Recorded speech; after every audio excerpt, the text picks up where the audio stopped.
Hi friends, welcome to Chittukuruvi Kitchen. Today special என்னன்னு பார்க்கலாம். இன்னைக்கு fish fry பண்ண போறேங்க. காரல் மீன் 1.5 கிலோ எடுத்து வச்சிருக்கேன். தேங்காய் எண்ணெய் கொஞ்சம் எடுத்து வச்சிருக்கேன். அரைக்கிறதுக்கு பாருங்க, மிளகு ஒரு ஸ்பூன் எடுத்து வச்சிருக்கேன். ஒரு பட்டை எடுத்துர்க்கேன், 2 கிராம்பு, 4 முந்திரி எடுத்து வச்சிருக்கேன். ஏலக்காய் 1, இஞ்சி ஒரு துண்டு பாருங்க, இந்த அளவுக்கு இருந்தா போதும். ரொம்ப போட்டா மீன் வறுக்க முடியாது, காரல் அடிக்கும். பூண்டு ஒரு 10 பல்லு எடுத்து வச்சிருக்கேன். சீரகம் ஒரு ஸ்பூன் எடுத்துர்க்கேன், மிளகு ஒரு ஸ்பூன் எடுத்து வச்சிருக்கேன். வரமிளகாத்தூள் தேவையான அளவு போட்டுக்கலாம், மஞ்சத்தூள் தேவையான அளவு, கருவேப்பிலை அரைக்கிறதுங்க, அது ஃப்ளேவர் கொடுக்குன்னு போடுறேன், நீங்களும் போட்டுக்கோங்க. கருவேப்பிலை எடுத்து வச்சுருக்கேன். இது எப்படி அரைக்கலான்னு பார்த்துக்கலாம். அரைக்கிறதுக்கு எடுத்துக்கலாங்க. ஒரு பட்டை, 2 கிராம்பு, ஒரு ஸ்பூன் மிளகு, ஒரு ஸ்பூன் ஜீரகம், பூண்டு, ஒரு இஞ்சி, ஏலக்காய், முந்திரி 4 எல்லாம் அரைச்சி போட்டுக்கலாம் அரைக்கிறதுக்கு.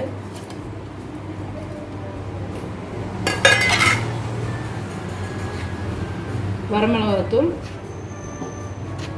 3 ஸ்பூன் போட்டிருக்கேன், மிளகு இருக்கிறதால காரம் அதிகமாக போட்டேன். மஞ்சத்தூள் 1 ஸ்பூன், கருவேப்பிலை போட்டுக்கலாம். பாருங்க, உப்பு நமக்கு எவ்வளோ வேணுமோ போட்டுக்கலாம். எனக்கு கல் உப்பு தான் பதங்கனாலும் போட்டிருக்கேன், உங்களுக்கு என்ன உப்பு வேணுமோ நீங்கள் ஆட் பண்ணிக்கலாம். இப்போ வந்து 10 எண்ணெய் கூட போட்டுக்கலாம், அதிகமாகிடுச்சுன்னா நல்லா இருக்காது. இதை அரைச்சினதுனால நைஸாக அரைச்சிக்கலாங்க.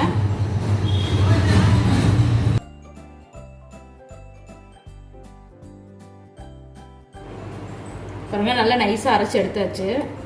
இது வந்து உப்பு காரம் உங்களுக்கு போதுமோ நீங்கள் டேஸ்ட் பண்ணி பாருங்கள். 10 இதில் போட்டுக்கோங்க. ஃபிஷ்ஷில் கலந்ததுக்கப்புறம் மறுபடியும் ஆட் பண்ண முடியாது. இப்போ இதே தேங்காய் எண்ணெய் விட்டுக்கலாம். அது ஃப்ளேவர் தேங்காய் எண்ணெய் ஊற்றி நல்லா பிடிச்சிக்கும், அது ஃப்ளேவர் கிடைக்கும், அதனால் தேங்காய் எண்ணெய் ஊற்றுருங்க. சரி, நல்லா மிக்ஸ் பண்ணிக்கணும். மீன் எடுத்து அதை அப்படியே தடவி விட்டுக்கலாம்.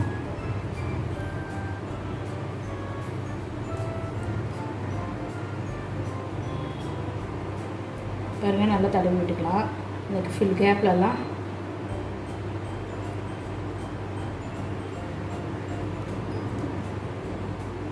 டிப் பண்ணி எடுத்து நல்லா உள்ளெல்லாம் போகாது, அதனால் நல்லா கையிலேயே தடவி விட்டுக்கலாம்.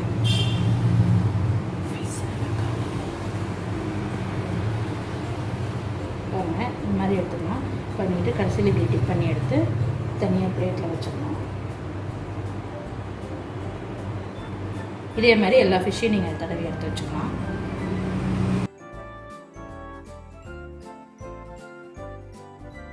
பாருங்கள், ஃபிஷ் நல்லா பரட்டி வச்சாச்சு. நீங்களும் இந்த மாதிரி தனித்தனியாக பரட்டி வச்சுக்கோங்க. 1 மணி நேரம் ஃப்ரிட்ஜில் வச்சுக்கோங்க.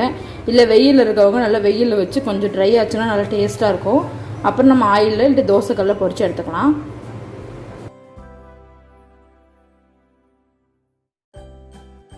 பாருங்கள், எண்ணெய் காஞ்சிச்சு. ஃபிஷ் இப்போ போட்டு எடுத்துக்கலாம்.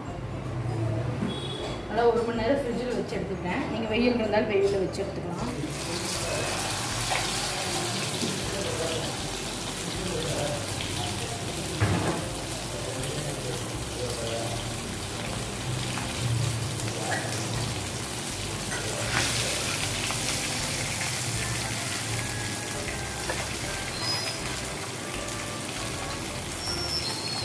ஃபிஷ் எப்படி பிரித்து வச்சுக்கலாம்.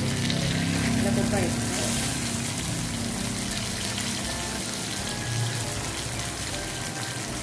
பாருங்கள், ஃபிஷ் நல்லா குக் ஆகிடுச்சு. நான் கார்ன்ஃப்ளவர் மாவு பாருங்கள், ஃபிஷ் நல்லா குக் ஆகிடுச்சு.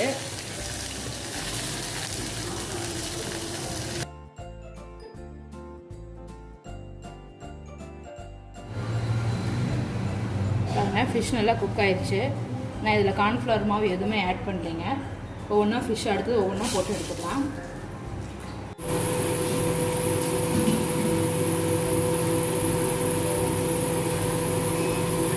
வீடியோ பிடிச்சிருந்துச்சுன்னா லைக் பண்ணுங்கள், ஷேர் பண்ணுங்கள், கமெண்ட் பண்ணுங்கள், மறக்காமல் சப்ஸ்கிரைப் பண்ணிடுங்க.